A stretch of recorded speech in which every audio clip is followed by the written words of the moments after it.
and Dr. Gilbert Lianto for inviting me to be a discussant in this very distinguished panel. These are very excellent presentations, and we come to understand that the Federalist project is not just a project to redesign our system of administration and governance. More importantly, it is a political project with very strategic ramifications on our society. Let me go first with the paper of Dr. Mayer. It's very nice that he told us that the Federalist project is a reform process with a continuum.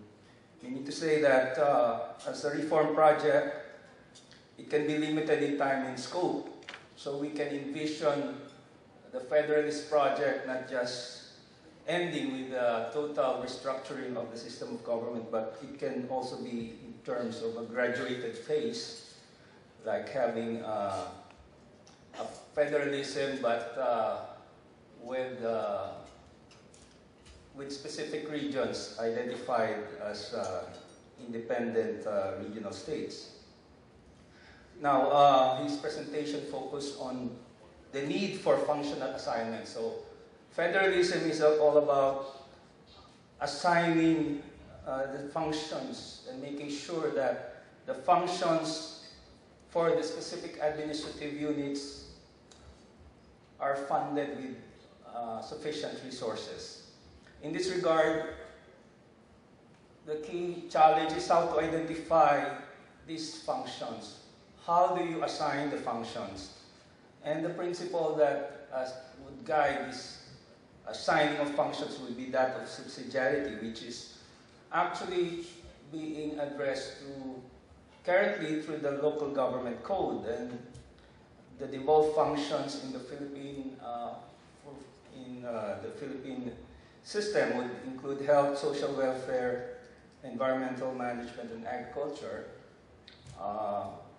plus other functions identified in succeeding laws.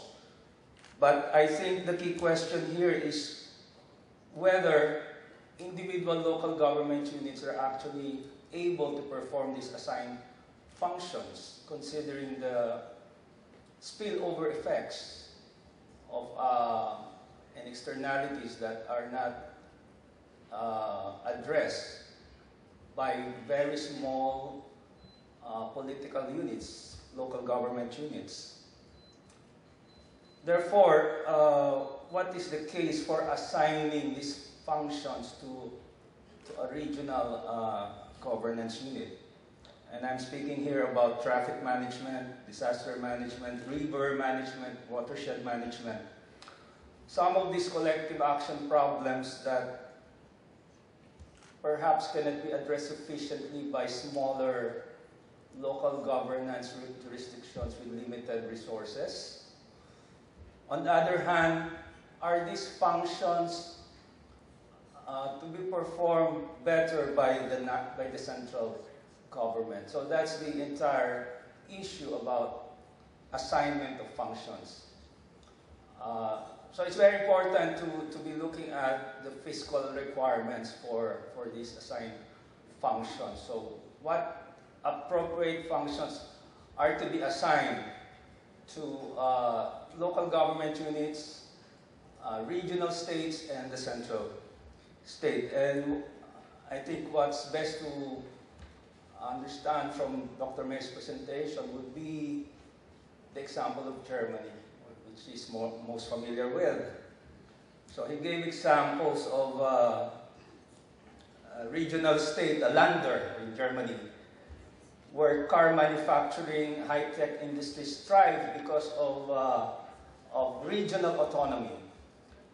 So we should look at the potential benefits of the Philippines from transitioning into a federal system by asking, of course this kind of discussion would really trigger a lot of questions and perhaps look for answers based on the experiences of other countries. But Dr. Mayer always I think he mentioned it twice, that own revenues are preferable to shared revenues.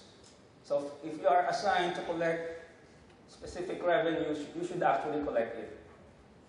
It's not just an encouragement, but it should be done.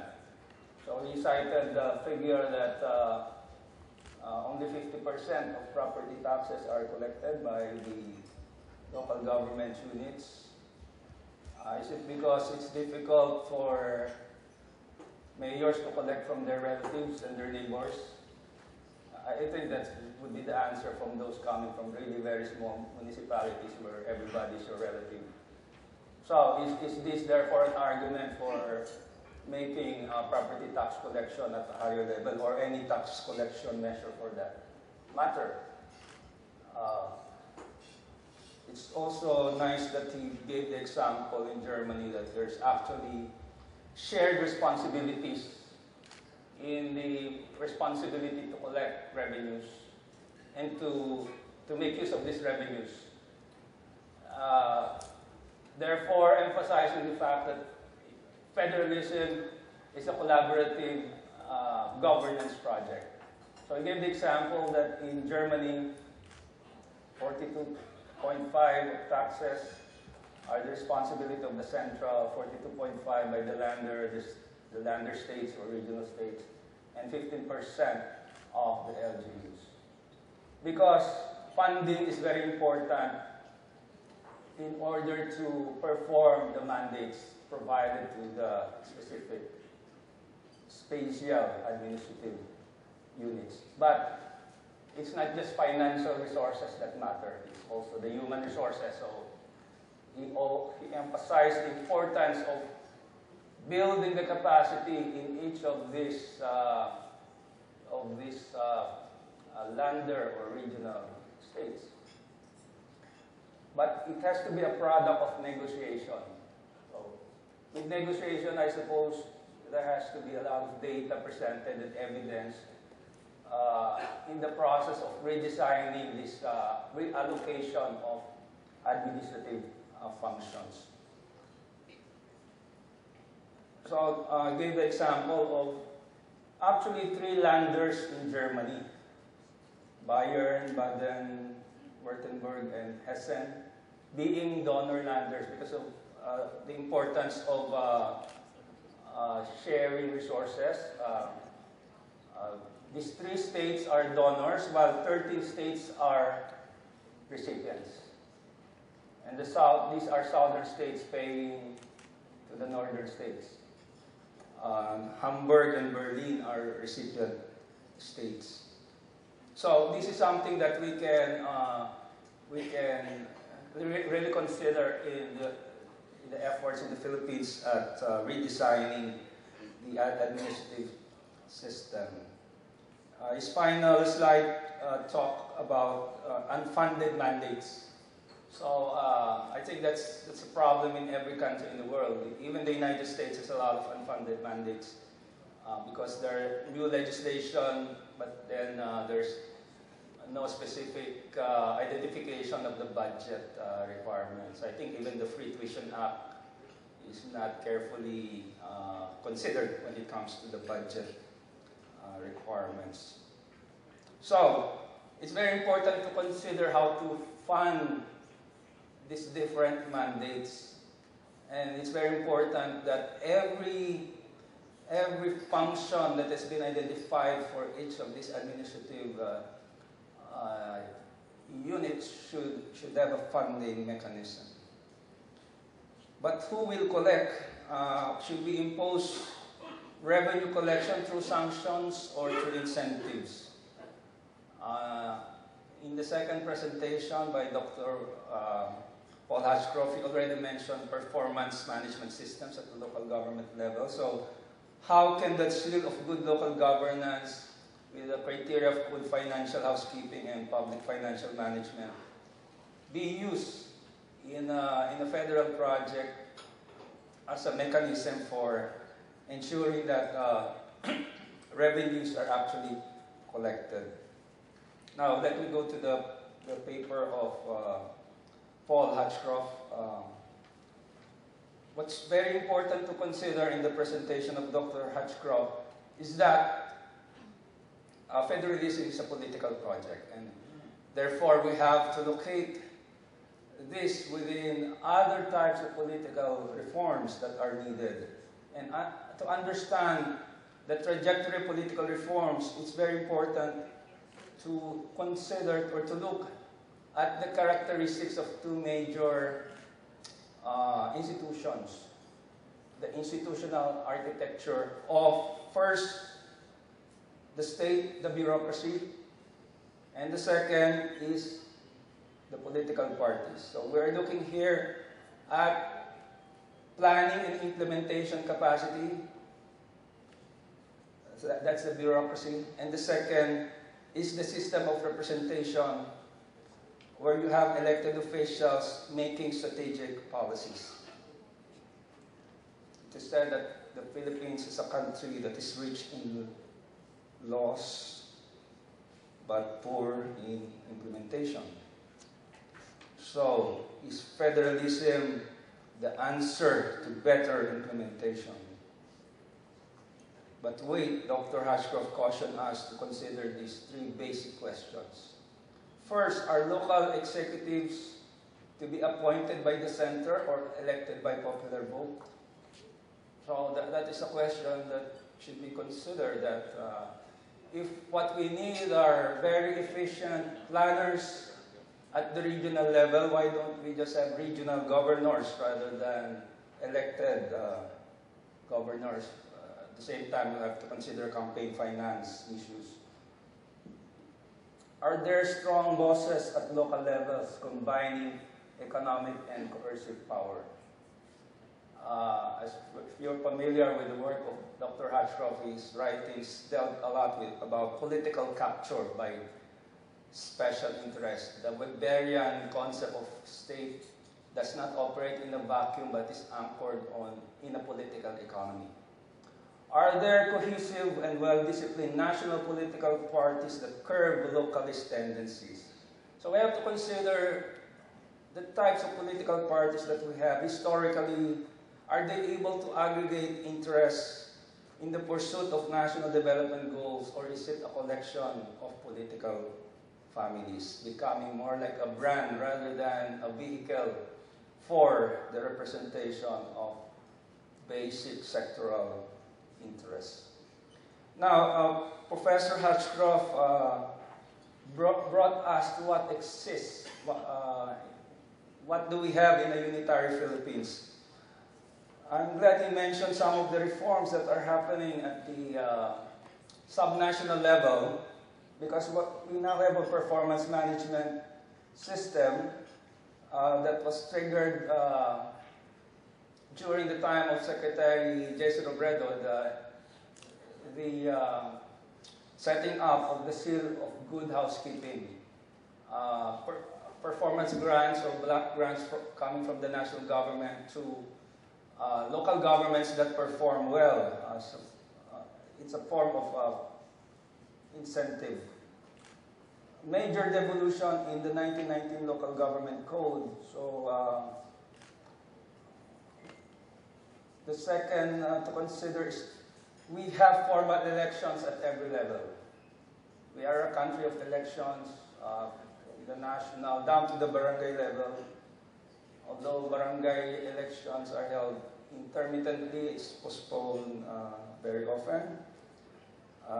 I've mentioned big political parties, but the underpinning here is the culture of bossism, political patronage.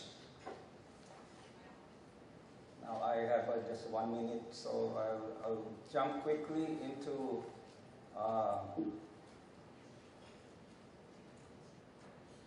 what Dr. Hatchcroft mentioned as replicating NEDA in 17 regions, replicating DBM. So it's very important here to really have a strong career bureaucracy, and we have regional offices right now, and salary standardization, I suppose, would provide a good arrangement for promoting career mobility. So perhaps even good performing local government unit career officials can have a career where they can aspire to be in the regional government level. Now, the last point here is the questions raised by Paul Hatchcroft about the real results. Why we want federalism? Will it promote peace in Mindanao? Will it curb patronage practices? Will it undermine the oligarchy? Will it promote regional inequality? So these are the questions. What are the answers? Perhaps our distinguished panelists can also provide some of the answers based on the historical experiences of other countries. Did federalism promote peace and curb inequality and undermine the oligarchy in their respective jurisdictions? Just a final point, the third paper, Dr. Tayaw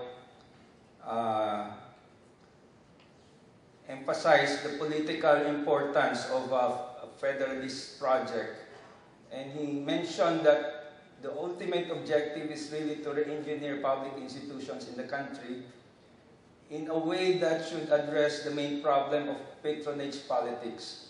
So I guess here's the answer to the question of Dr. Hatchcroft, that the Federalist project is really about combating patronage politics, and it's very important to him that the bureaucracy, the civil service, and the judiciary should be strengthened and made more independent from partisanship. I think he is probably referring to the depth of political appointments made in our political system. The power of the executive really goes very deep down the level of the bureaucracy to political appointments, and perhaps it's combined. It should really be combined with strengthening the party system, so that only key officials should really be given sensitive political positions, and strengthening the civil bureaucracy or the government bureaucracy is very important. And in the end, the goal, and I think Dr. Hatchcroft and Professor Tayo agreed the importance really of insulating the career service from capture. Thank you very much.